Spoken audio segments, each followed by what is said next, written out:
Hello students, मेरा नाम शशांक शेखर है और आज हम लोग रिवीजन करेंगे। राइट, किसका रिवीजन करेंगे? तो अगर हम लोग क्या करते हैं, हर सप्ताह के बाद सैटरडे को हम लोग रिवीजन क्लास रखते हैं। तो अगर हम बात करें रिवीजन की, तो हमने नर्स्ट इक्वेशन तक पढ़ के और उसका रिवीजन कर लिया था। राइट, तो मैं आज जिन चैप्टर्स का रिवीजन करने वाला हूँ, मतलब पूरे इलेक्ट्रोकेमिस्ट्री का रिवीजन करने वाला हूँ, जो बचा हुआ पार्ट है apart from Nernst equation.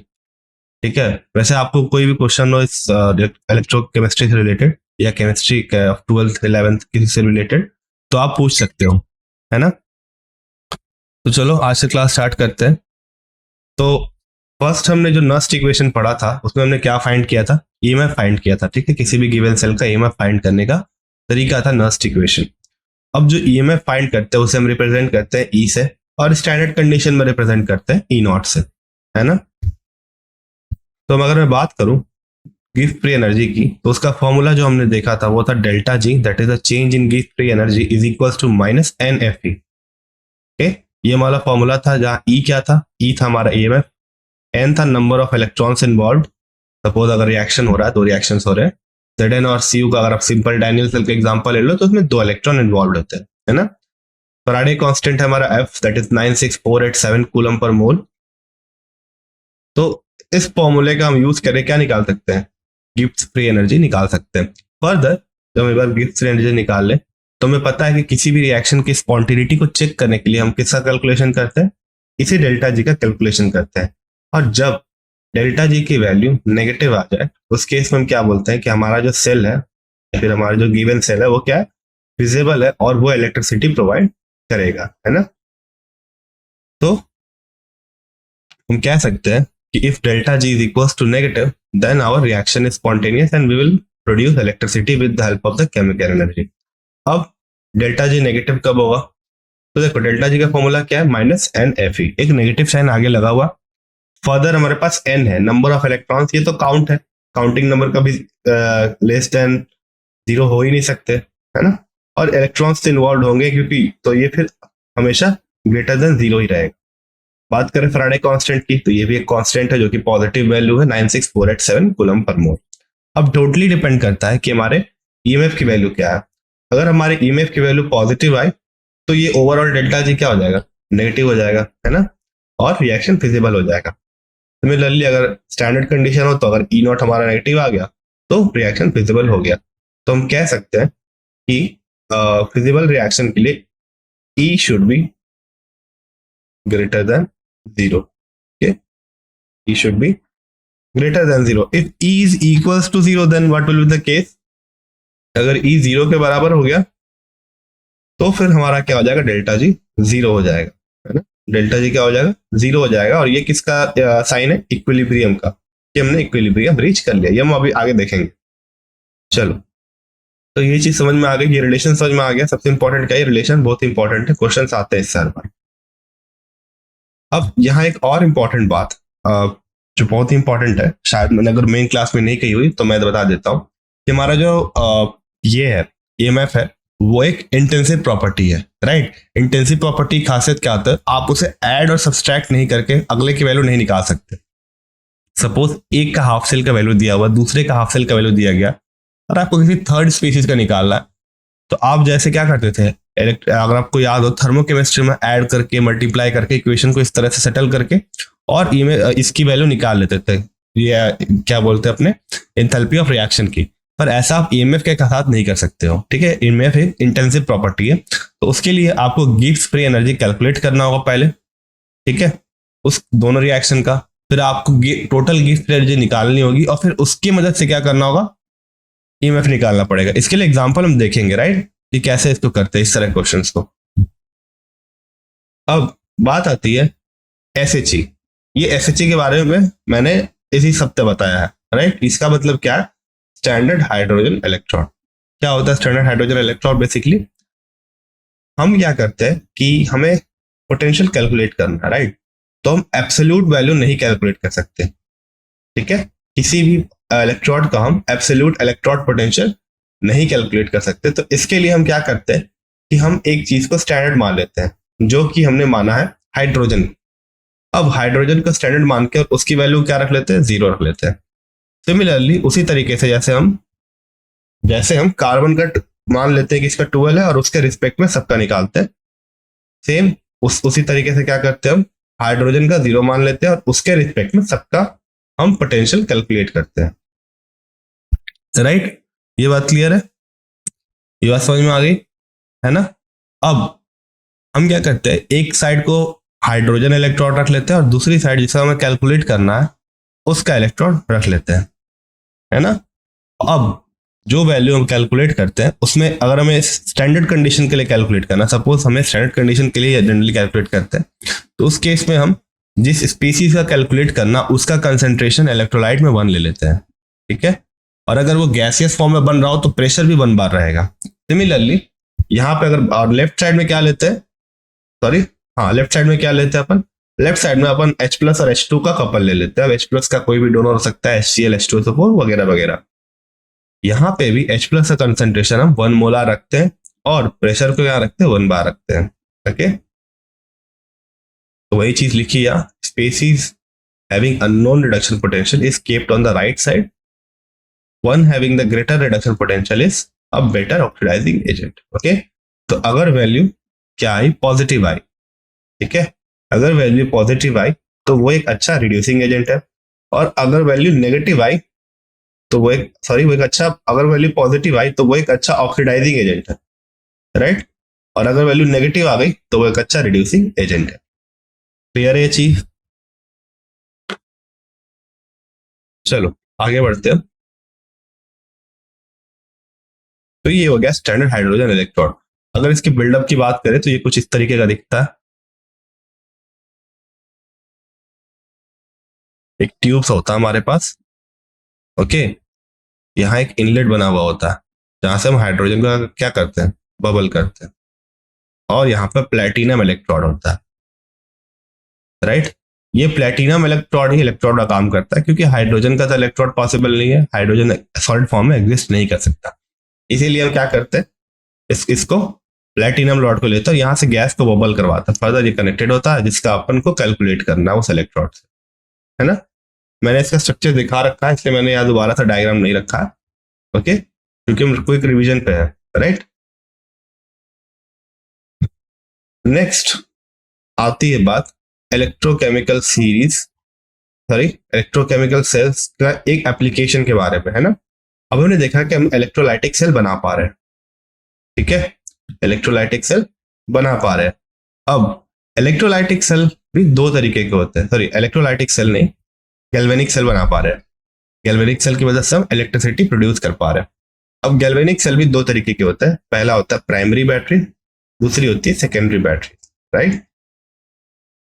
Differences very clear मैंने मेंशन कर रखा है, पहला रिचार्जेबल होता है, दूसरा रिचार्जेबल नहीं होता है, ओके। तो ये नॉन रिचार्जेबल है और ये रिचार्जेबल है सेकेंडरी बैटरी। प्राइमरी बैटरी का कैपेसिटी कम होता है, आप देखते होंगे ये एसी या रिमोट्स में होते हैं तो इसकी कैपेसिटी कम होती है। बेसिकली कैपेसिटी कम होना मतलब ये लो आउटपुट प्रोड्यूस करता है, फिर लो वोल्टेज देता है।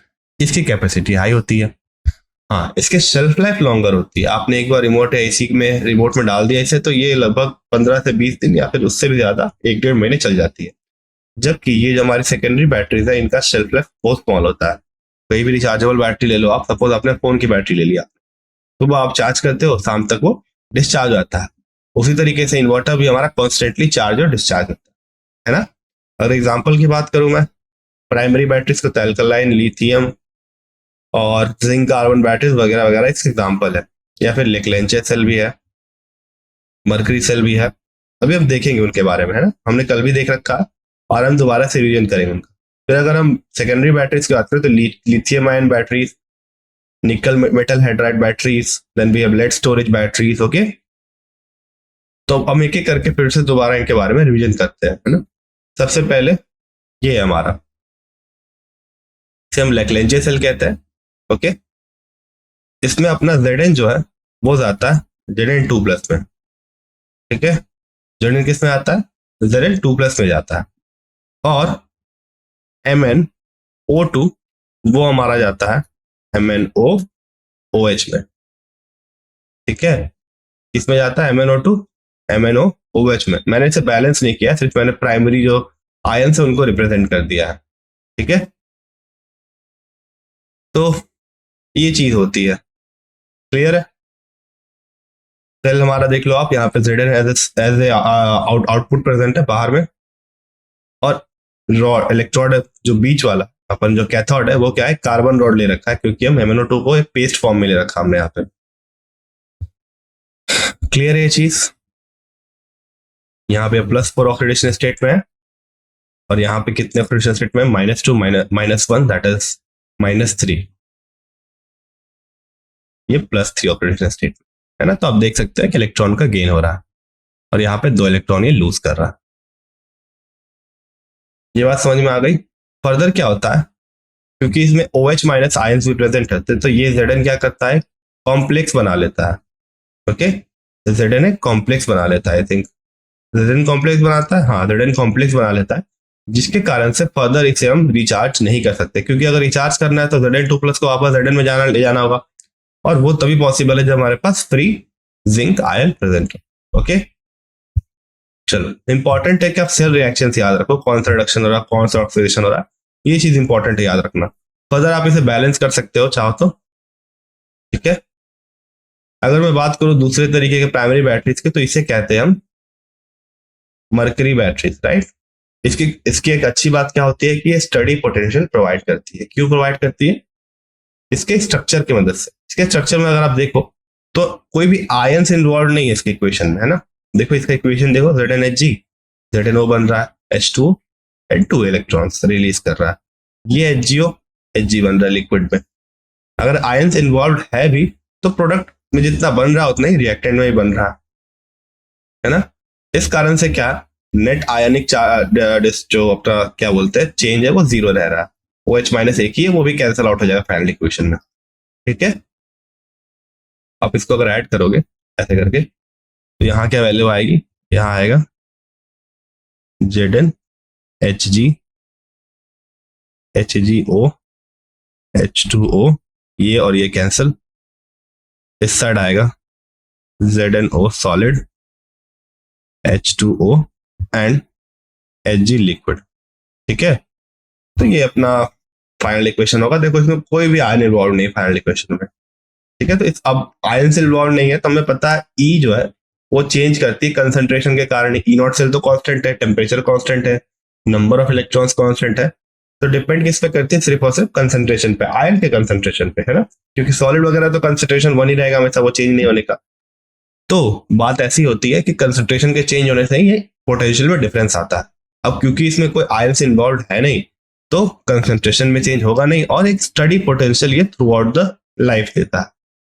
अपने जो अंतिम मतलब क्या, अगर जब ये खत्म होने वाला होता है बैटरी, जब इसकी जब शेल्फ लाइफ खत्म होने वाली होती है, उस समय हल्का सा वोल्टेज में चेंज आता है, वो नेग्लिजिबल आता है, वो उसके 1-2 दिन बाद डेड हो जाता है battery. Okay,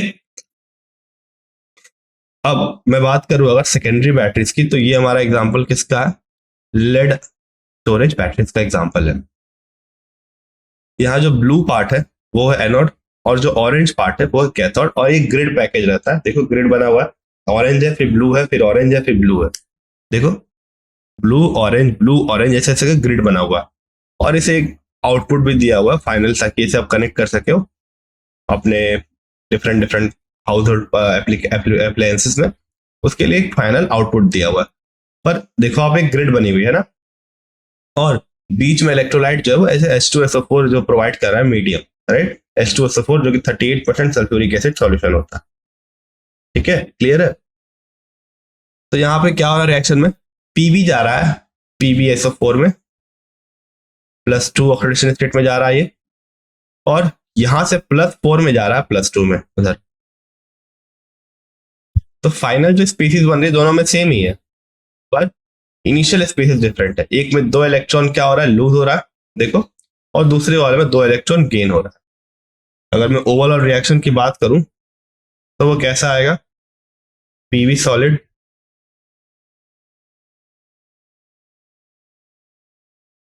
then we have SO4 2- and 4H+, ये जुड़ के बन जाएंगे 2H2SO4, इनको इनको और इनको जोड़ने से 4H+ और 2SO4 2-, है ना। प्रोडक्ट साइड में क्या बनेगा, इलेक्ट्रॉन्स तो कैंसिल हो जाने, ये रिएक्टेंट साइड है, ये प्रोडक्ट साइड है, बनेगा PbSO4 और एक और PbSO4 है तो 2 हो जाएगा और प्लस 2H2। ये हो जाएगा हमारा फाइनल सेल इक्वेशन। ये बात समझ में आ गई? क्लियर है ये चीज? तो अगर मैं बात करूं एनोड की, तो ये एनोड बना हुआ पीबी से, है ना? एनोड किससे बना हुआ? पीबी से। और कैथोड किससे बना हुआ? PbO2 से। ओके, अब नेक्स्ट हम एक बहुत ही इंटरेस्टिंग सेल के बारे में बात करेंगे जिसका नाम है फ्यूल सेल। तो ये जो सेल है, ये अपोलो, में मैंने बताया था कि ये अपोलो रिसर्च प्रोग्राम में यूज हुआ था। क्योंकि इसका कारण क्या है? क्योंकि इसमें जो आउटपुट बन रहा है ना, वो H2 बन रहा है, जो कि बिल्कुल हार्मफुल नहीं है, पहली बात तो। और दूसरी बात कि ये एस्ट्रोनॉट के काम भी आ जाता है, यही वाटर को उन्होंने यूटिलाइज भी किया था। ठीक है, और साथ ही साथ इसका जो इनपुट है, जो आप चीजें डाल रहे हो, बहुत ही सस्ती चीज है, H2 और O2, है ना? Hydrogen oxygen gas, simple reaction है, बिल्कुल वाटर का फॉर्मेशन से हमने इलेक्ट्रिसिटी प्रोड्यूस कर ली, तो एक मार्वलस रिएक्शन था। ठीक है, बहुत ही अच्छा एग्जाम्पल था इलेक्ट्रोकेमिस्ट्री के एप्लीकेशन का। तो कैथोड पे क्या रिएक्शन हो रहा है? O2 और H2O, है ना? O2 और H2O रिएक्ट कर रहा है और क्या बना रहा है अपना? 4OH minus. एनोड पे क्या हो रहा है? 2H2O और 4OH रिएक्ट करके क्या बना रहा है? H2O। ओके, क्लियर है ये चीज? ये रिएक्शन देख लो एक बार आप।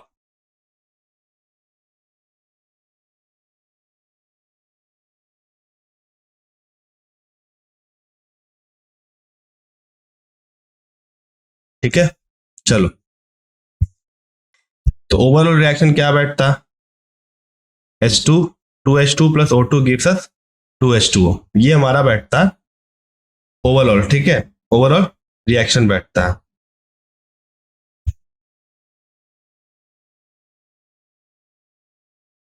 चलो नेक्स्ट की ओर मूव करते हैं। अब हम बात करते हैं कोरोजन की, राइट? किसकी बात करते हैं? कोरोजन की। क्या होता है कोरोजन में? देखो, सबसे पहले आप समझो कि कोरोजन जो वर्ड है वो किसके लिए था, है ना? कोरोजन वर्ड सिर्फ और सिर्फ आयरन के लिए हमने नहीं स्पेसिफाई किया है, समझे? सिर्फ और सिर्फ आयरन के लिए नहीं स्पेसिफाइड है, ये किसी भी मेटल के डिमोलिशिंग के लिए स्पेसिफाइड है ना? किसी भी मेटल के डिमोलिशिंग के लिए स्पेसिफाइड है, जैसे कि टार्निशिंग ऑफ सिल्वर हो गया। ठीक है, अलग अलग वर्ड्स है इसके लिए। अगर मैं कोरोजन ऑफ आयरन की बात करूं तो उसे रस्टिंग कहते हैं। क्लियर है? अब होता क्या है इसमें, देखो यहाँ पर क्या होता है रिएक्शन। आयरन सरफेस है हमारा, उस पे आके वाटर ड्रॉपलेट सेटल हो गया। इन्वायरमेंट में तो, एटमोस्फेयर में तो वाटर वेपर प्रेजेंट ही है। तो जैसे ही ये मॉइस्चर के कांटेक्ट में आया तो एक रिएक्शन शुरू हो गई, राइट? ऑक्सीजन जो है, ऑक्सीजन हमारा वो अवेलेबल जो H प्लस, इस वाटर ड्रॉपलेट में H प्लस है, कुछ ना कुछ कंसेंट्रेशन तो रहेगा ही। 10⁻⁻⁷ रहता है नॉर्मल टेम्परेचर पे H प्लस का कंसेंट्रेशन। उसके साथ रिएक्ट करके क्या बना रहा है? H2O। उसके लिए 4 इलेक्ट्रॉन्स रिक्वायर्ड है। ओके, 4 इलेक्ट्रॉन्स रिक्वायर्ड है। अब ये Fe क्या कर रहा है? वो इलेक्ट्रॉन दे रहा है ऐसे। कैसे दे रहा है? Fe जा रहा है अपने Fe2 प्लस पे और वो इलेक्ट्रॉन प्रोवाइड कर रहा है। ठीक है, क्या कर रहा है? वो इलेक्ट्रॉन प्रोवाइड कर रहा है 4 इलेक्ट्रॉन। तो अगर 2 Fe जाएंगे तो 4 इलेक्ट्रॉन प्रोड्यूस होंगे। अब अपना 4H प्लस O2 से रिएक्ट करके क्या बनाएगा? 2H2O। तो Fe का ऑक्सीजन के साथ रिएक्शन होने के लिए एक और चीज इंपॉर्टेंट है, वो मॉइस्चर की प्रेजेंस। अगर मॉइस्चर नहीं होगा तो ये चीज नहीं होने की। ठीक है, क्लियर है? अब जो Fe2 प्लस बना है वो फर्दर रिएक्ट करेगा O2 के साथ रिएक्ट करेगा और Fe2O3 बना देगा। इसमें कुछ वाटर का भी पार्ट रहेगा, तो जो फाइनल प्रोडक्ट बनता है वो होता है Fe2O3 डॉट XH2O, है ना? ये चीज होती है। तो देखो यहाँ पे रिएक्शन, 2 Fe जा रहा है 2Fe2 प्लस में 4 इलेक्ट्रॉन लूज करके, और E नॉट क्या हो रहा है? -0.44 वोल्ट। ये हो रही है एनोड पे रिएक्शन। क्योंकि ऑक्सीडेशन आप समझ लो, एनोड यहाँ बना तो नहीं हुआ इलेक्ट्रॉन, पर क्योंकि Fe क्या हो रहा है? ऑक्सीडाइज हो रहा है, तो Fe हमारा एनोड की तरह काम कर रहा है ना? और कैथोड आप समझ लो सीधा ऑक्सीजन, डायरेक्ट ऑक्सीजन का यूज हो रहा है। कैथोड पे क्या हो रहा है? ऑक्सीजन 4H प्लस रिएक्ट करके और 2H2O में जा रहा है। ठीक है, तो ओवरऑल रिएक्शन हो गई 2Fe O2 4H plus 2Fe2 plus and 2H2O। चलो अब हम इससे रिलेटेड कुछ क्वेश्चन सॉल्व करते हैं, है ना।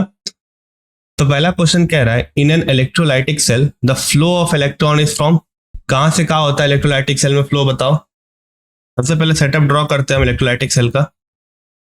ये होता है सेटअप हमारा, है ना। एक कंपार्टमेंट होता है जिसमें ऑक्सीडेशन हो रहा होता है, और एक और कंपार्टमेंट होता है यहाँ पे जिसपे रिडक्शन हो रहा होता है।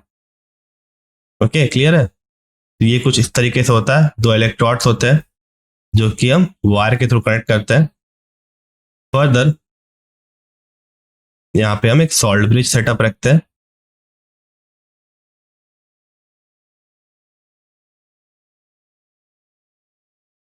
ये होता है हमारा एनोड, ये होता है कैथोड।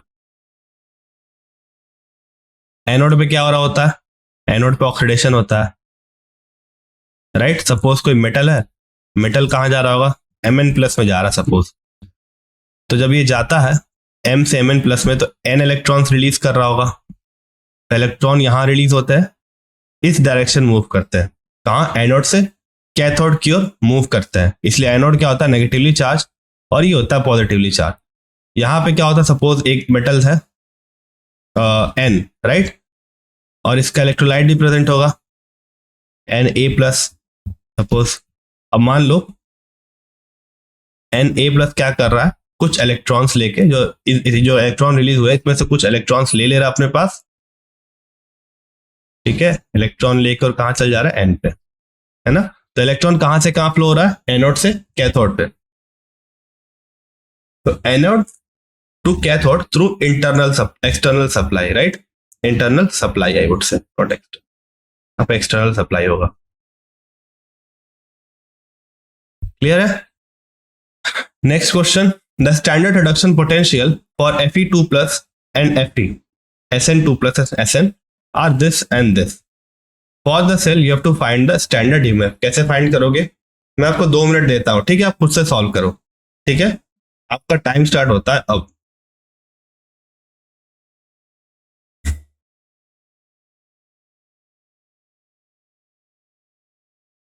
राइट, आपको ऑप्शन लिखना है, ठीक है, कौन सा करेक्ट ऑप्शन है वो कमेंट सेक्शन में लिखो। जल्दी बताओ क्या होगा आंसर। अगर आप सॉल्व नहीं करोगे तो ये चीजें तब तक क्लियर नहीं होंगी। सिर्फ पढ़ने से चीजें क्लियर नहीं हो पाती जब तक आप क्वेश्चन सॉल्व नहीं करते हो, स्पेशली न्यूमेरिकल फिजिकल में। ओके, जल्दी बताओ कमेंट सेक्शन में आंसर क्या होगा।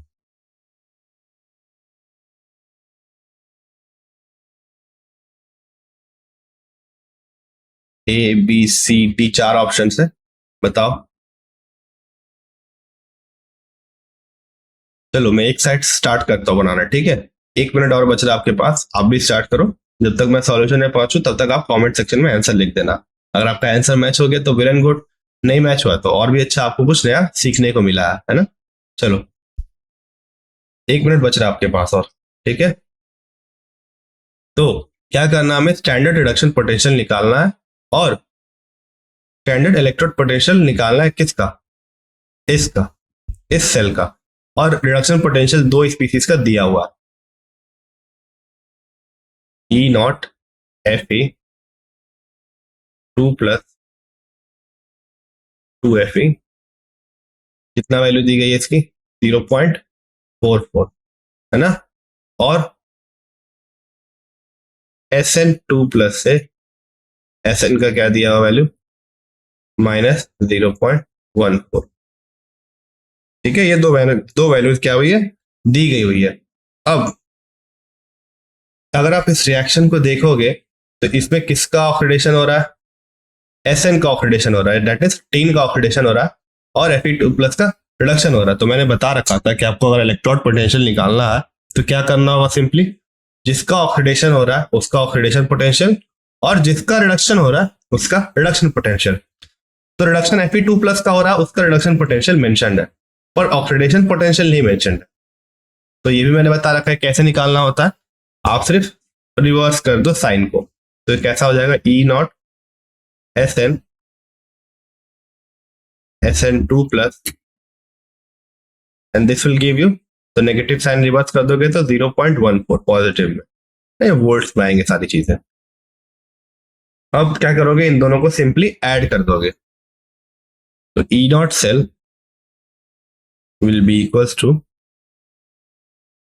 minus 0.44 and plus 0.14. So that would give you 4 minus 40, 4 minus 13 with a negative sign. इतना वोल्ट इसका आंसर आएगा, है ना, 0.30 वोल्ट। तो जिसने जिसने ए बताया है उसका आंसर सही है। ओके, देख लो, आप सॉल्यूशन भी दिया हुआ है, माइनस 0.30। अच्छा, आंसर नेगेटिव में आएगा ना, तो इसका नेगेटिव साइन है, तो वैल्यू नेगेटिव में आएगी, तो T will be the option. Okay, clear है? चलो नेक्स्ट क्वेश्चन देखते हैं। तो the standard reduction potential values for 3 metallic cations X, Y and Z are given as 0.52, 0 minus 3.03 minus 1.18। ये 3 वैल्यूज दी गई है हमारे पास, ये 3 वैल्यूज। ओके, अब हमें क्या बताना है, the order of reducing power. Okay, reducing power का हमें ऑर्डर बताना है। अब रिड्यूसिंग पावर किसका ज्यादा होगा, बताओ, किसका रिड्यूसिंग पावर ज्यादा होगा? जिसका ऑक्सीडेशन पोटेंशियल ज्यादा होगा। ये कह सकते हैं हम, बताओ कह सकते कि नहीं कह सकते? आप आंसर इसका बताओ, ठीक है, कमेंट सेक्शन में इसका आंसर बताओ, मैं इसे तब तक सॉल्व करता हूं, ठीक है। आप इसका कॉन्सेप्ट बता दे रहा हूं मैं। तो क्या कहा मैंने, जिसका रिड्यूसिंग पावर किसका ज्यादा होगा, जिसका ऑक्सीडेशन पोटेंशियल ज्यादा होगा, क्योंकि उसका ऑक्सीडेशन पोटेंशियल ज्यादा होगा तभी वो ऑक्सीडाइज होगा और दूसरे को रिड्यूस कर पाएगा, और इसी चीज को हम क्या कहते हैं, रिड्यूसिंग पावर। अब ऑक्सीडेशन पोटेंशियल ज्यादा तो रिड्यूसिंग पावर ज्यादा, है ना। अब ऑक्सीडेशन पोटेंशियल किसका ज्यादा होगा, जिसका रिडक्शन पोटेंशियल कम होगा, क्योंकि वैल्यू जस्ट नेगेटिव में आती है, तो हम लिख सकते हैं reducing power is inversely proportional to reduction potential. तो ये ऑर्डर किस तरीके से आएगा, बताओ क्या हो जाएगा ऑर्डर? ये हो गया कॉन्सेप्ट हमारा, ठीक है। अब बताओ करेक्ट आंसर क्या होगा ए बी सी डी में से, जल्दी बताओ कमेंट सेक्शन में।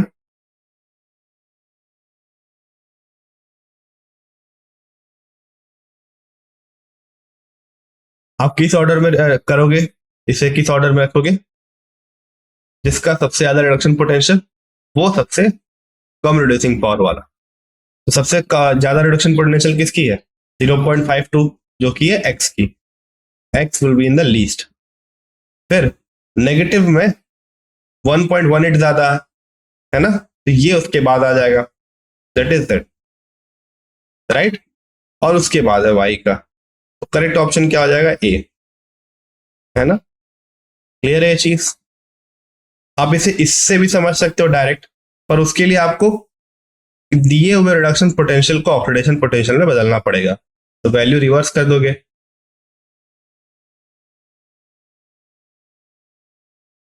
तो ऑर्डर फिर से वही सेम आ जाएगा, ये एक्स का, ये वाई का, जेड का, तो एक्स सबसे कम, फिर जेड और फिर वाई। क्लियर है ये क्वेश्चन? बिल्कुल सिंपल क्वेश्चन था।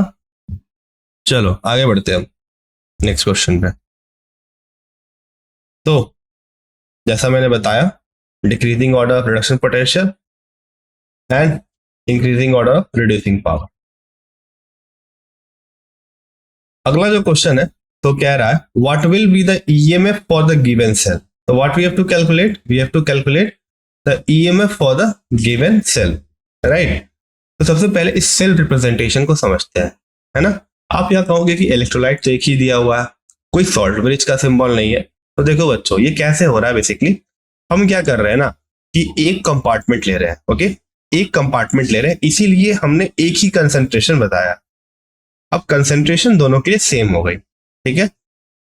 अब बात किस पे आती है, प्रेशर पे। अगर कंसंट्रेशन सेम है तो हमें कंसंट्रेशन पे ध्यान नहीं देना, ओके।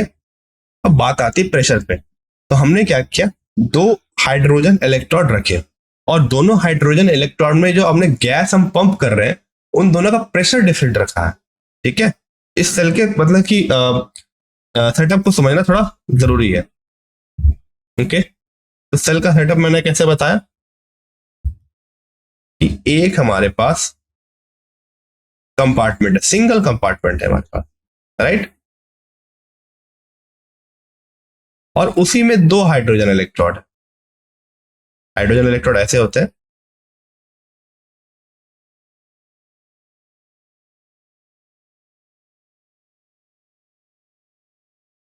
और एक और है,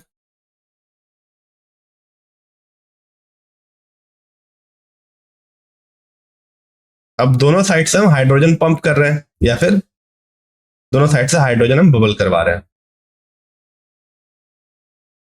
राइट, क्लियर है।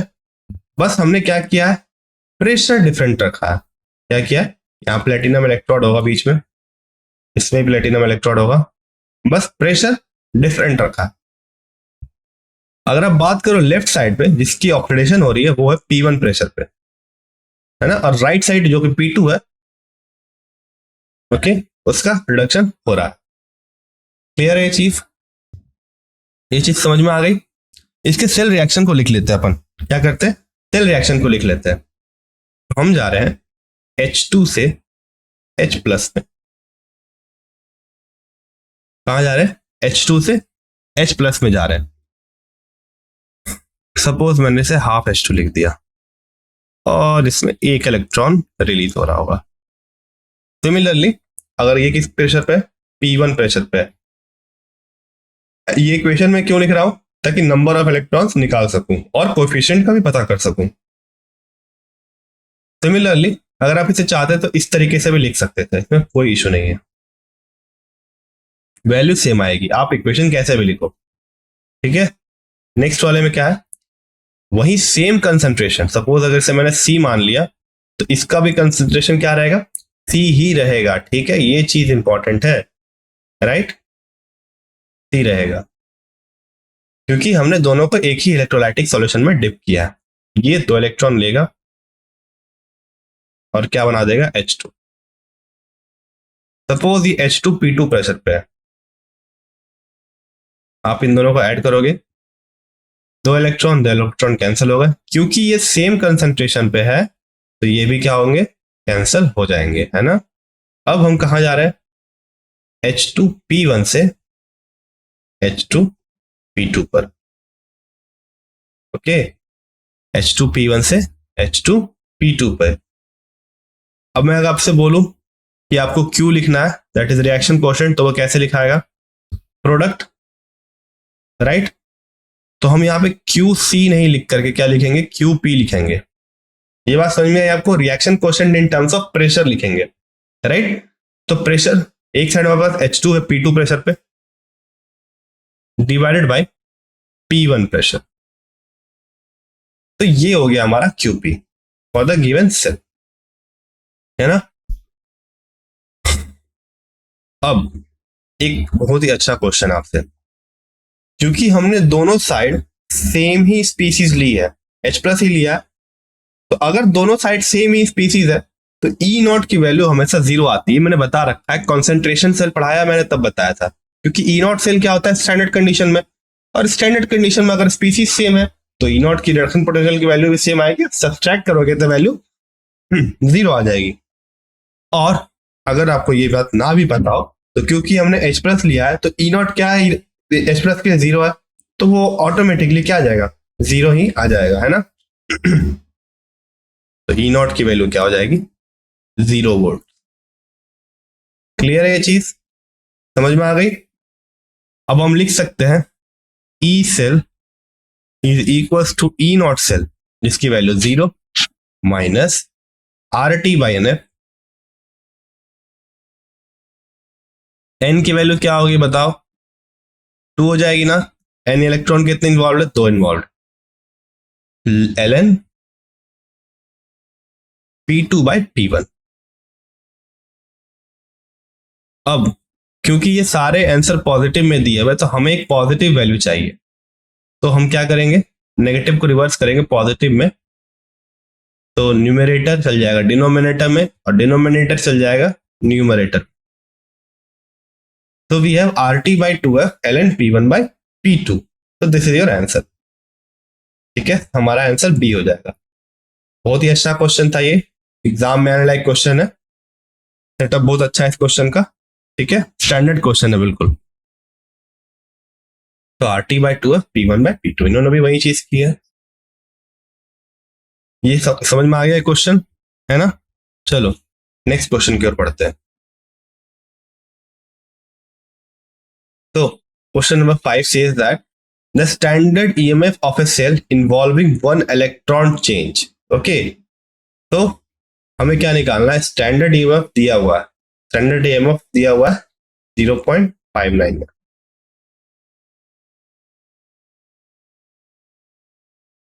This is your E0 cell value, right. Electron involve की वैल्यू लिखी हुई, कितने इलेक्ट्रॉन्स इन्वॉल्व है, एक. तो n की वैल्यू क्या हो गई, 1 हो गई. इक्विलिब्रियम कांस्टेंट निकालना हमें. क्या निकालना है, इक्विलिब्रियम कांस्टेंट निकालना है, दैट इज k. अब मैंने बता रखा है कि इक्विलिब्रियम पे E की वैल्यू क्या आ जाती है, 0 आ जाती है. आप इससे भी देख सकते हो, delta G is equal to minus NFE होता है, क्योंकि E इक्विलिब्रियम है. तो डेल्टा जी की वैल्यू क्या आ गई, 0 आ गई. तो minus NFE is equal to 0. अब क्योंकि n तो 0 हो नहीं सकता, F भी 0 नहीं हो सकता, तो E की वैल्यू क्या आती है, 0 आती है ना. तो यहां से आप कह सकते हो E इज इक्वल टू 0, और I would say more appropriately E cell is equal to 0. और क्या चाहिए हमें, टेम्परेचर गिवन ही है और स्टैंडर्ड कंडीशन है, तो यही आएगा 298 केल्विन. अब अगर हम बात करें नर्स्ट इक्वेशन की, तो मैंने बताया था क्योंकि इक्विलिब्रियम पे Q is equal to K हो जाता है, तो ये क्या आ जाता है, E cell minus RT by NF ln K is equal to 0. E cell की value 0, therefore E0 cell is equal to RT by NF ln K. ये क्लियर है ये चीज, ये इक्वेशन क्लियर है ना.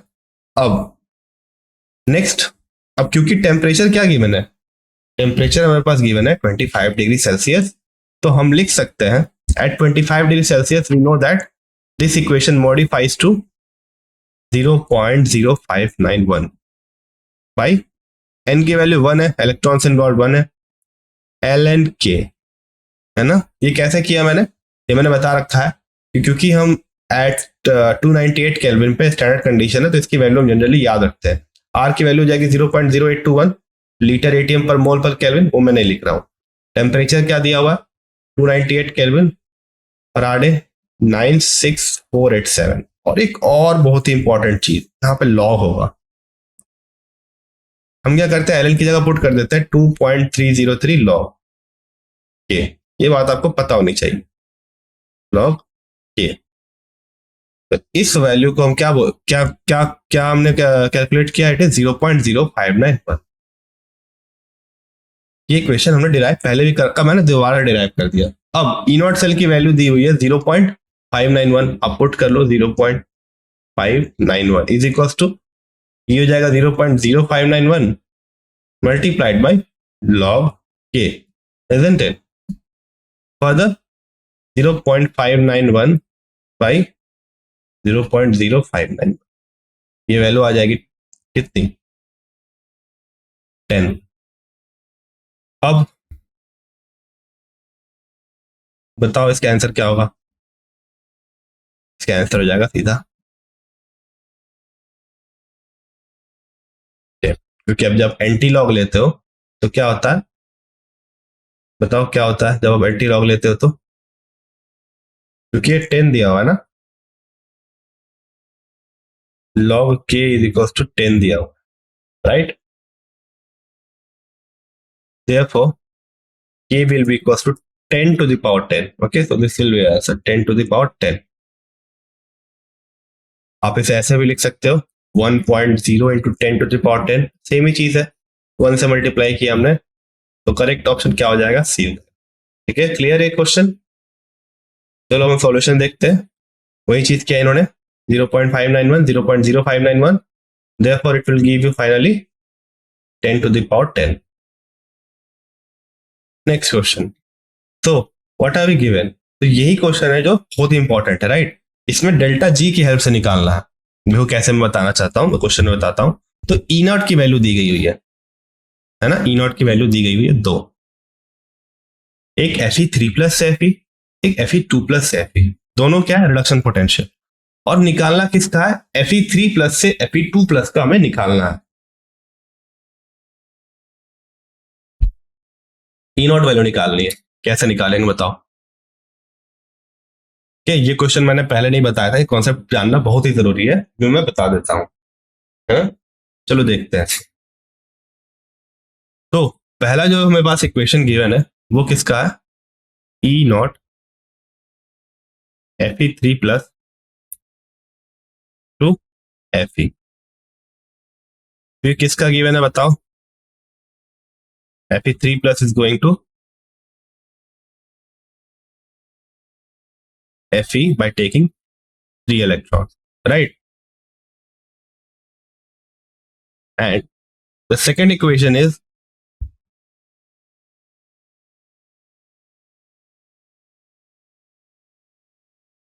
Fe2 plus 2 Fe, right? So we can write here Fe2 plus is taking 2 electrons and going to Fe, right? अब हमें क्या चाहिए, Fe3 प्लस Fe2 प्लस चाहिए, है ना, ये हमें चीज चाहिए। तो ये तो हमारे पास ठीक है, लेफ्ट हैंड साइड में है। तो बेसिकली क्या है, Fe3 प्लस Fe2 प्लस में राइट हैंड साइड में Fe2 प्लस है, तो ये चीज हमें राइट हैंड साइड में चाहिए। तो इस इक्वेशन को अगर हम रिवर्स कर दे, नेगेटिव साइन, मतलब नेगेटिव साइन तो नहीं बोलूंगा, इसे रिवर्स कर देते हैं ना। इक्वेशन को रिवर्स करें तो ये हो जाएगा Fe2 प्लस 2 इलेक्ट्रॉन, है ना, ये हो गया। अब दोनों को ऐड कर लेते हैं, तो क्या हमें फाइनल इक्वेशन मिल जाएगा, Fe cancel, 3 minus 2 electron, Fe3 plus 1 electron will give us Fe2। Okay, ये चीज आ गई ये इक्वेशन, है ना। पर क्या हम ई नॉट वैल्यू को इस तरह से ऑपरेट कर सकते हैं जैसे हमने इक्वेशन को किया। ये ई नॉट की वैल्यू दी हुई है -0.036 वोल्ट, राइट, और ये -0.439। ओके, ये दोनों वैल्यू दी गई हुई है।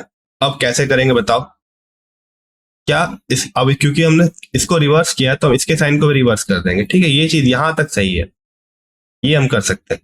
पर क्या हम इन दोनों को ऐड कर सकते हैं, नहीं ऐड कर सकते हैं, ठीक है। इस प्रॉब्लम को हम इस तरीके से सॉल्व नहीं करेंगे। हिसिस लॉ का दिमाग यहाँ नहीं लगाना है, हिसिस लॉ जो आप लगाते हो थर्मोकेमिस्ट्री में, वो दिमाग यहाँ नहीं लगेगा। कैसे करोगे बताओ, क्योंकि क्या है, ये जो ई नॉट है वो इंटेंसिव प्रॉपर्टी है ना। ई नॉट क्या है, एक इंटेंसिव प्रॉपर्टी है। तो हम क्या करेंगे, डेल्टा जी कैलकुलेट कर लेंगे और फिर उसकी मदद से हम निकालेंगे। तो हम क्या करेंगे, पहले सबसे पहले तो देखो, इसका साइन तो रिवर्स कर दिया, है ना। चलो इसका साइन तो हमने रिवर्स कर दिया था, मैं इसे दोबारा से लिख देता हूं। इस वाले इक्वेशन के लिए सबसे पहले हम डेल्टा जी कैलकुलेट करेंगे, है ना। इस वाले इक्वेशन के लिए क्या करेंगे, डेल्टा जी कैलकुलेट करेंगे। क्या होगा डेल्टा जी, डेल्टा जी की वैल्यू होगी माइनस, इलेक्ट्रॉन्स कितने इन्वॉल्व है इसमें, 3 इलेक्ट्रॉन इन्वॉल्व है, और ई की वैल्यू क्या है, 0.036 इन नेगेटिव, तो -3, एफ की वैल्यू ऐसी रहेगी 0.-0.036 वोल्ट। चलो इक्वेशन में यहाँ नहीं लिखता हूँ, फाइनली डायरेक्ट लिख दूंगा सीधा ही डेल्टा जी का जो भी आएगा वैल्यू।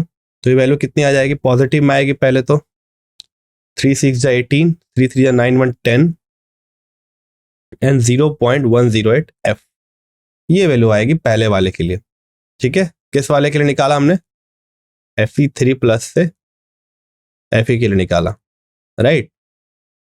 अब सिमिलरली हम क्या करेंगे, सपोज मैं इसे ले देता हूं डेल्टा जी 1। सिमिलरली हम Fe2 प्लस के लिए भी निकाल लेंगे, पर Fe से Fe2 प्लस का, तभी तो हमें फाइनल इक्वेशन मिलेगा, है ना। तो हम किसके लिए निकालेंगे, Fe से Fe2 प्लस का निकालेंगे। कैसे होगा, डेल्टा जी, इसे मैं डेल्टा जी 2 लिख रहा हूं, इलेक्ट्रॉन्स 2 इन्वॉल्व थे, F and what is the value of E? It is 0.430. 0.430. तो ये वैल्यू कितनी आ जाएगी? 2 3 6, 2 4 8. It will give you minus 0.860 F.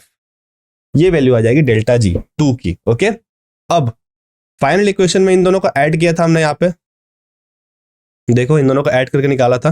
तो Q की हमारा जो गिव फ्री एनर्जी है वो क्या है? एक एक्सटेंसिव प्रॉपर्टी है, तो हम इसे ऐड कर सकते हैं ना. इसे अगर ऐड करोगे, अगर ओवरऑल अगर डेल्टा जी निकालना है, तो delta G will be equals to delta G 1 plus delta G 2.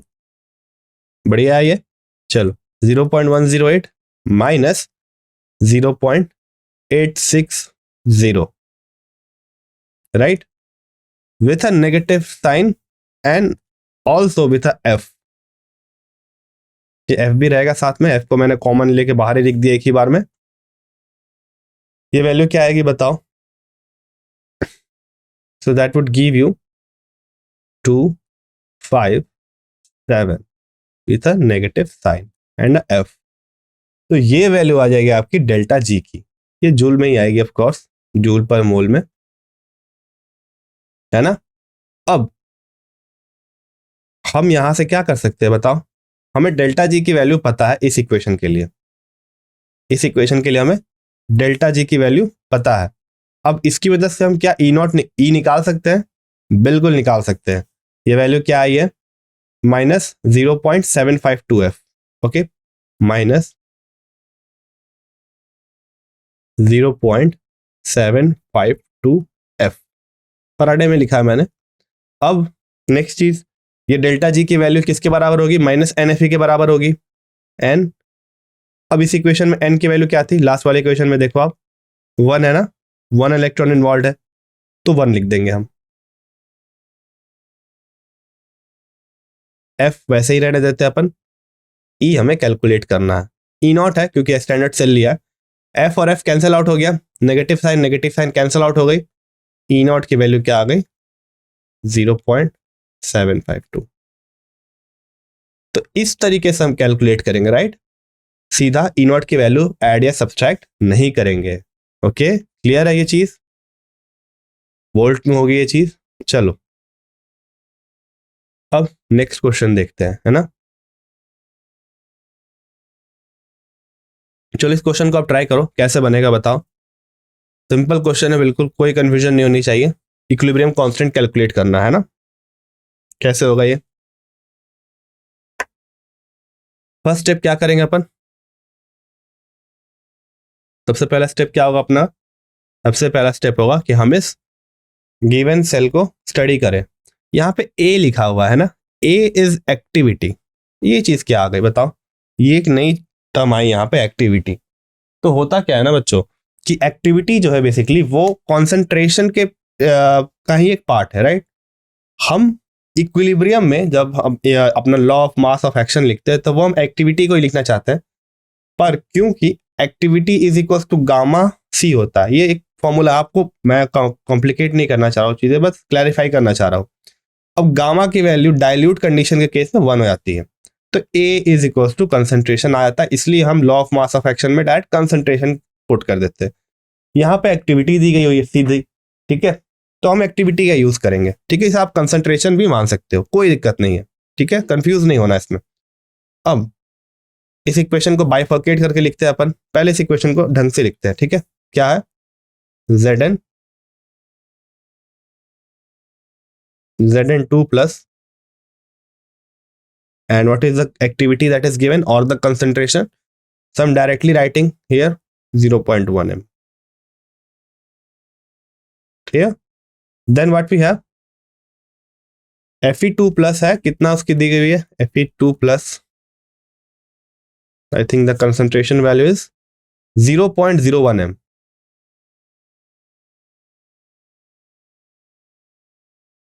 और Fe बिल्कुल सिंपल सेल रिप्रेजेंटेशन है, कोई दिक्कत नहीं है. सॉल्ट ब्रिज है, 2 इलेक्ट्रोड्स है डिफरेंट कंपार्टमेंट्स में.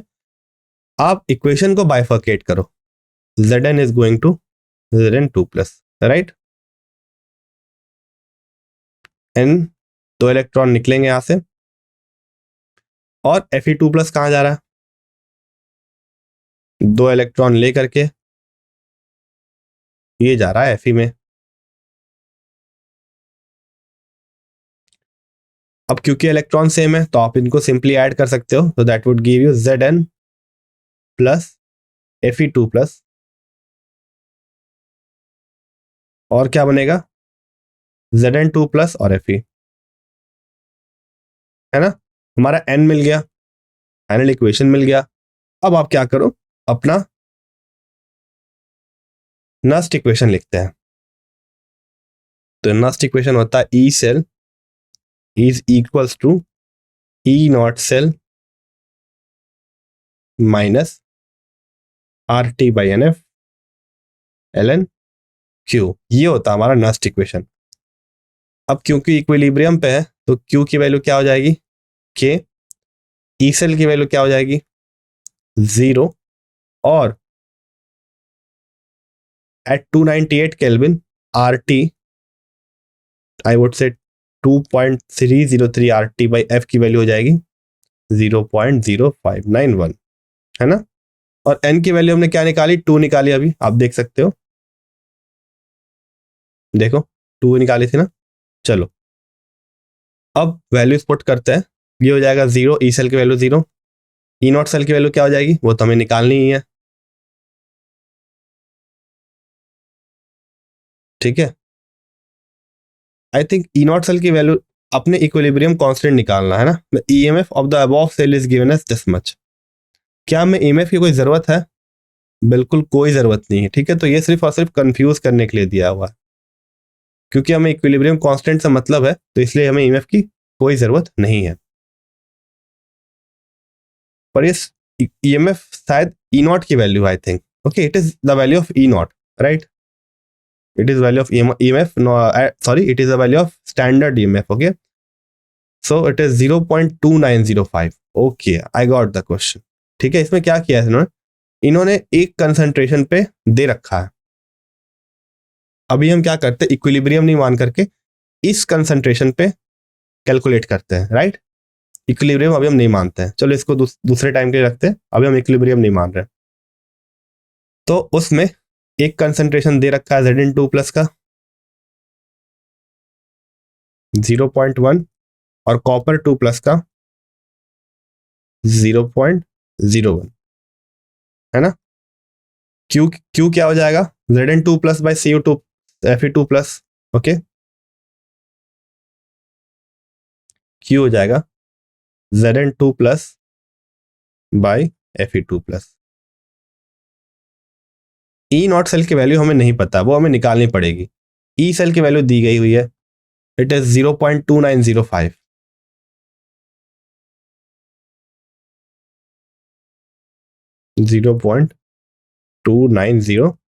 Volts, okay. अब वैल्यू पुट करते हैं, तो ये हो जाएगा 0.2905, ओके।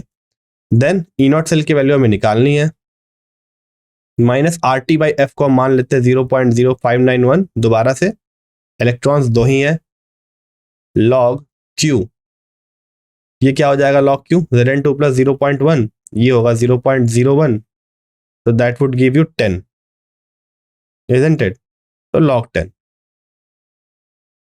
फाइनली हम लिख सकते हैं ई नॉट सेल लॉग 10 की वैल्यू 1 हो जाएगी, है ना। 0.2905 plus how much, it would be 2 2 जा 4, 2 9 जा 18, 2 5 जा 10, एंड 2 6 जा 12, राइट, सॉरी 2 5 जा 10, तो 2 2 जा 4, 1 कैरी 19, 2 9 जा 18, 1 कैरी 11, 2 5 जा 10, 1 कैरी, 2 5 जा 10, 4 डिजिट के बाद है तो 1 2 3 4, तो अप्रोक्सीमेटली इतनी वैल्यू मान लेते हैं हम, ठीक है, क्लियर है। अब यहां से अपन की ई नॉट की वैल्यू आ जाएगी, क्या आ जाएगी, ई नॉट की वैल्यू आ जाएगी। चलो इसे कैलकुलेट करते हैं। ठीक है, मैं कैलकुलेटर से कर रहा हूं ताकि अप्रॉक्स एक्यूरेट आंसर आ सके। आप खुद से करो, ठीक है। चलो तो 0.0591 is divided by 2, that will give you 0.2955. okay, this is good, and we are adding it with 0.2905, तो ये वैल्यू आएगी 0.32 के अप्रॉक्स। ठीक है, मैं बाकी के नंबर्स नहीं लिख रहा हूं। यहां तक क्लियर हो गया। ई नॉट सेल की वैल्यू कैलकुलेट कर ली। अब चलते इक्विलिब्रियम पे वापस। ये वैल्यू आई है 0.32, ये यहां पुट कर देते हैं अपन। 0.32 माइनस 0.0591 बाई 2 लॉग के। के ही तो निकालना था हमें ना, तो के क्या आ जाएगा बताओ। पहले लॉग के निकालते हैं। ये आ जाएगा 0.32 मल्टीप्लाइड बाई 2 डिवाइडेड बाई 0.0591। आप निकाल के देख लो, यही वैल्यू आएगी, मतलब यही चीज आएगी। इधर आएगा नेगेटिव नेगेटिव कैंसिल हो जाएगा और यही चीज आएगी, है ना। तो इसे अगर कैलकुलेट करें 0.32 multiplied by 2 and it is divided by 0.0591. okay, so that would give you 10.829 10.829। Finally हम लिख सकते हैं k is equal to 10 to the power 10.829। तो ये हो गया हमारा आंसर।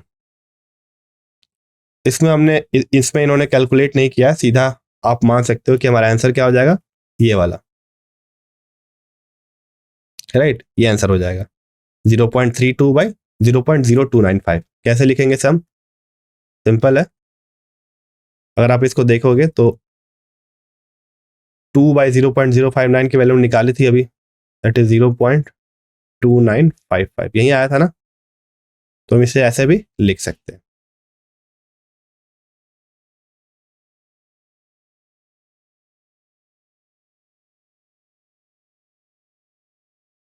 तो ऑप्शन हमारा करेक्ट हो गया बी। चलो आगे बढ़ते हैं हम। Next question. तो next question says that the cell दोबारा से हमारे पास है एक, और ई नॉट सेल की वैल्यू दी गई हुई है। फर्दर क्या है, was allowed to completely discharge, right, the relative concentration of Zn2 plus to Cu2 plus, that is Zn2 plus by Cu2 plus is what. तो हमें क्या निकालना है, Zn2 plus by Cu2 plus की वैल्यू निकालनी है। कैसे निकालेंगे, इसे कंप्लीटली डिस्चार्ज होने दिया गया है ना।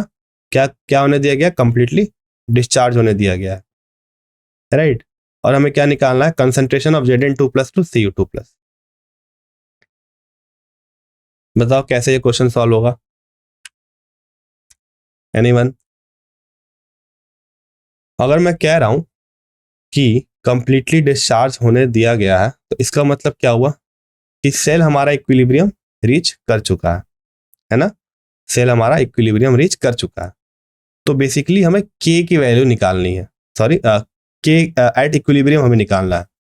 ठीक है, ये चीज समझ में आई। क्योंकि कंप्लीटली डिस्चार्ज हो चुका है तो हमें किस पे निकालना है, इक्विलिब्रियम पे निकालना है। दोबारा से उसी इक्वेशन को यूज कर लेंगे अपन। इक्विलिब्रियम पे होता है ये E not cell is equals to R T by N F L N K, है ना। ई नॉट सेल की वैल्यू दी गई हुई है 1.10, right.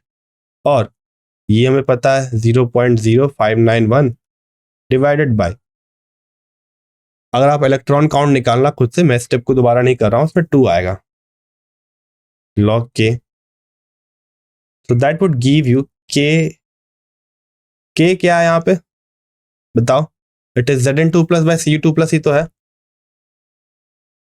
K is nothing but Zn2 plus by Cu2 plus at equilibrium, right.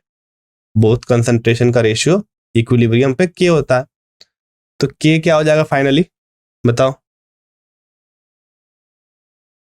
It would be 1.10 multiplied by 2 and divide by 0.0591, ये value आएगी 37.2, 10 to the power 37.2।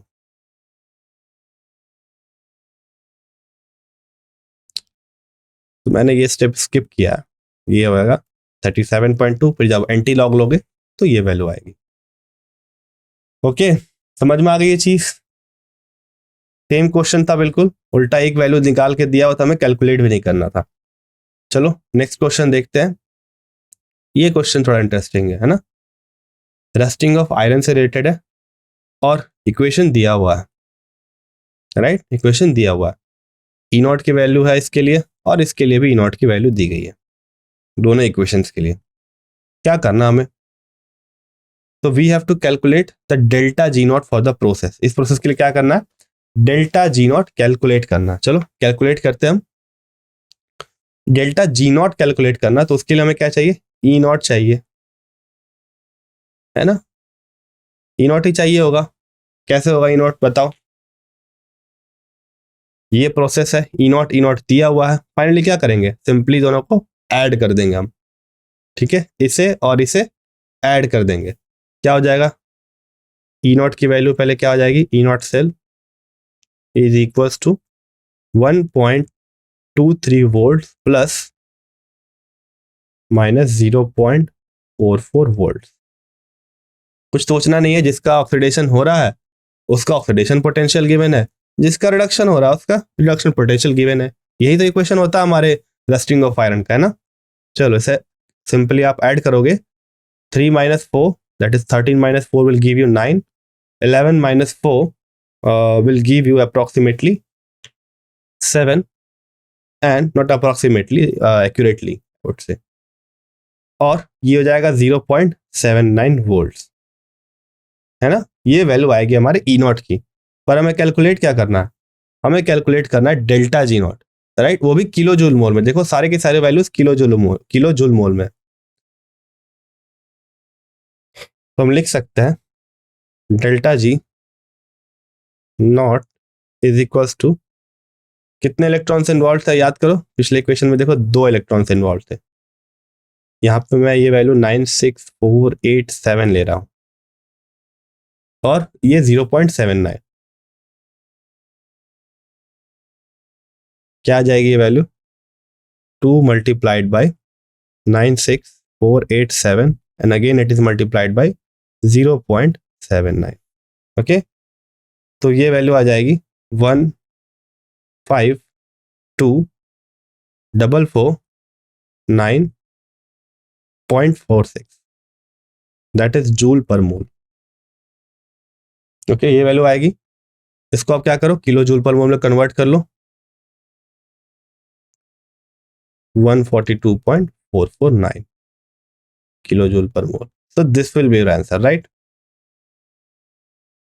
152 with a negative sign, right? With a negative sign, वो भी kilo joule पर मोल में। चलो next question देखते हैं हम। So what are we given? We are given the data. This is the data that we are given. और calculate क्या करना हमें? हमें कैलकुलेट करना है KSP निकालनी है। क्या कैलकुलेट करना? KSP निकालनी है। किसे किसे KSP कॉन्सेप्ट याद है? क्या होता है KSP? सबसे पहले अगर याद करो तो ये जो हमारा जो गिवन सॉल्ट है जो कि है AgI, है ना? ये हमारा गिवन सॉल्ट है। ये सॉल्ट होता है insoluble in water. Okay, insoluble in water होता है, तो ये ऑलमोस्ट डिसोसिएट नहीं करता, पर जो डिसोसिएट करता है, जो अमाउंट डिसोसिएट कर जाए वो ये है सपोज। तो हम लिखते हैं, अगर इसके लिए हम K लिखेंगे तो क्या होगा? Ag प्लस का कंसंट्रेशन, I माइनस का कंसंट्रेशन डिवाइडेड बाय AgI। ये सॉलिड फॉर्म में रहेगा, है ना? ये सॉलिड में रहेगा, ये एक्वस में चला जाएगा और ये भी एक्वस में चला जाएगा, है ना? अब इस प्रोडक्ट को हम बोलते हैं KSP। कैसे बोलते हैं? क्योंकि AgI बहुत ही लाइटली डिसोसिएट हो रहा है, उसका डिसोसिएशन कांस्टेंट बहुत ही कम है, तो इस AgI के कंसंट्रेशन को भी हम क्या मान लेते हैं? कांस्टेंट मान लेते हैं, K मल्टीप्लाइड बाय क्योंकि के हमारा क्या है, एक कांस्टेंट ऑलरेडी है और इसे हम एक और कांस्टेंट से मल्टीप्लाई कर रहे हैं, राइट। तो इसको हम ओवरऑल कांस्टेंट मान लेते हैं, इस चीज को K S P, that is equilibrium constant for solubility product. ठीक है, तो हमें किसकी वैल्यू निकालनी है, A G plus multiplied by I minus की वैल्यू निकालनी है। ये चीज क्लियर है, सॉल्युबिलिटी प्रोडक्ट क्लियर है, ये आपने इक्विलिब्रियम में भी पढ़ा होगा, है ना। चलो अब क्वेश्चन पे वापस आते हैं, क्या कह रहा है क्वेश्चन। देखो क्वेश्चन में अगर आप देखो यहाँ पे, तो हमें क्या चाहिए, ए जी प्लस और आई माइनस एक ही तरफ चाहिए, ओके, एक ही तरफ चाहिए, राइट। आप चाहो तो इसे डेल्टा जी नॉट से निकाल सकते हो, पर क्योंकि देखो हमने क्या किया, एक का ऑक्सीडेशन करेंगे और एक का रिडक्शन करेंगे। अगर आप इसको पलटोगे, इस इक्वेशन को अगर पलट दो आप,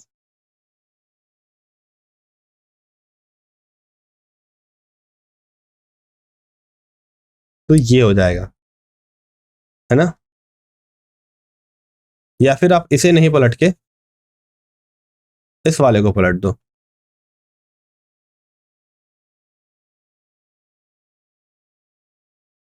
अब यहां मैं आपको एक ट्रिक बताता हूं, क्योंकि हमारे नंबर ऑफ इलेक्ट्रॉन दोनों इक्वेशन में जो इन्वॉल्व है वो सेम है, तो आपको डायरेक्ट ई नॉट को ऐड या फिर सब्सट्रैक्ट करने की छुट्टी मिल जाती है, मतलब कि अलाउंस मिल जाता है ना। अगर इलेक्ट्रॉन डिफरेंट होता तो आपको करना पड़ता, इसलिए हम क्या करते हैं, डायरेक्ट इसको ऐड कर सकते हैं, सब्सट्रैक्ट कर सकते हैं। तो क्योंकि हमने इस इक्वेशन को ऐसे कर दिया है उल्टी की तरफ, तो ये हो जाएगा प्लस इस इक्वेशन के लिए, है ना। अब नेक्स्ट इन दोनों इक्वेशंस को ऐड कर लो, आप देख लो, ए जी प्लस आई माइनस प्लस ए G plus, electron electron cancel, और एक और ए जी है तो यह 2 AG लिख देता हूं मैं, that will give you a G I. Okay, clear है। चलो अब इसके लिए हम क्या लिखते हैं, क्यू लिखते हैं। सपोज क्यू क्या आएगा, इसका कंसंट्रेशन कांस्टेंट है 1 है ना, तो इसे मैं नहीं लिखता हूं, डिवाइडेड बाय प्रोडक्ट। प्रोडक्ट में क्या है, ये भी कांस्टेंट है 1 है, तो हमारे पास सिर्फ क्या बच रहा है, ए जी प्लस बच रहा है, और क्या बच रहा है, आई माइनस बच रहा है, और यहाँ 1 है। क्यू निकाल लिया अपन ने। अब ई नॉट की वैल्यू कैसे आएगी, इसे और इसे ऐड कर देंगे हम, तो ई नॉट की वैल्यू आ जाएगी, ऐड करो 259, okay, so it will give you 952 volt. E not की वैल्यू भी निकल गई। एन की वैल्यू क्या है, 1 है। चलो इन सारे इंफॉर्मेशन को मैं अच्छे से लिखता हूं, तो क्यू आ गया हमारा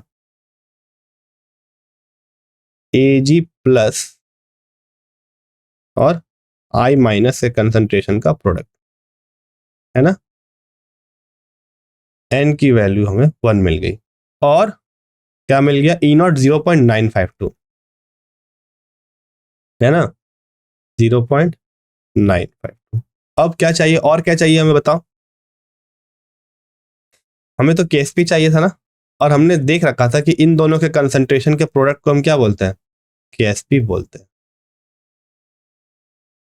तो इसे आप फाइनली के भी बोल सकते हो, क्योंकि हम इक्विलिब्रियम पे कंसिडर कर रहे हैं, तो हम इसे केएसपी बोल रहे हैं, तो इसे ये भी क्या आ जाएगा, के की वैल्यू हो जाएगी 1/KSP के बराबर, राइट। अब चलो नेक्स्ट इक्वेशन लिखते हैं एट इक्विलिब्रियम, तो ये होता है E not cell is equal to RT/NF ln K, or we can write it as E naught cell is equals to, at 298 Kelvin it will be 0.0591 by 2 log K, right। Further E naught cell की value put करते हैं हम, it is 0.952 is equals to 0.0591 divided by 2, and this is what 1/KSP, है ना, ये आ जाएगा KSP हमारा। चलो आगे बढ़ते हैं,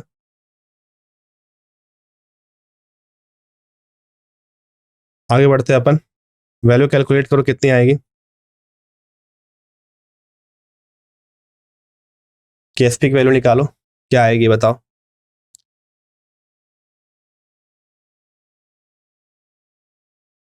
तो इसे आप फर्दर अगर लिखोगे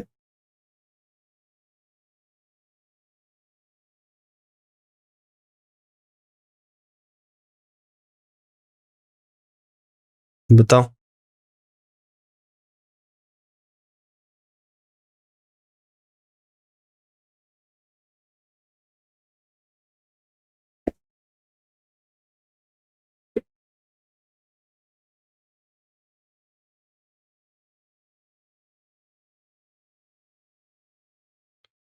तो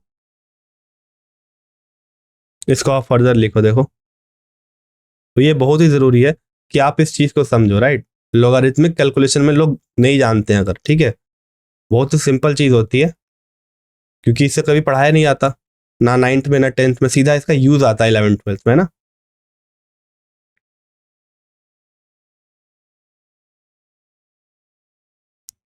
तो ये हो जाएगा log 1/KSP। ओके, इसे हम लिख सकते हैं माइनस log KSP।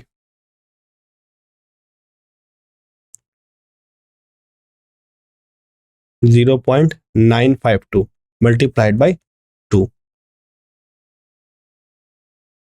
इसे कैलकुलेट करो, ठीक है। क्या आएगी value? So KSP will be equals to 10 to the power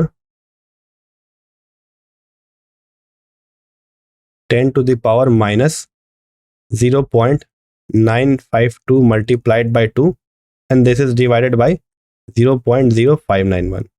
okay,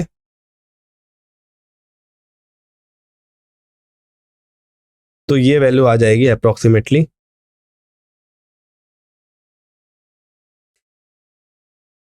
क्या ऑप्शन में आ गए हम क्या? अभी हम ऑप्शन देख लेते हैं एक बार, है ना।